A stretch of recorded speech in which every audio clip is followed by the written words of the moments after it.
பந்தத்திலிருந்து ராமன் சந்தோஷமா ஆடி கொண்டிருக்கிறேன். ஆனாலும் தினமும் தென்தாமலை காரணம் இருக்கிறது. அது சொல்லத்தான் ஓடோடி வந்திருக்கிறேன். என்ன நடந்தது தெரியாமல் நீ சந்தோஷமா இருக்கிறாய்.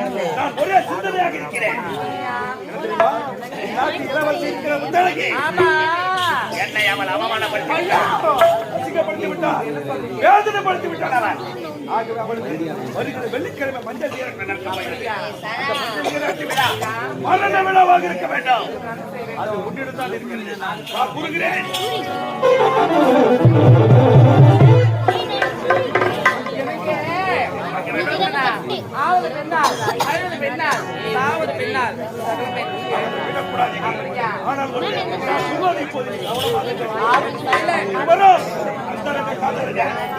மன்னர் அரசவை நாம் இருவரும்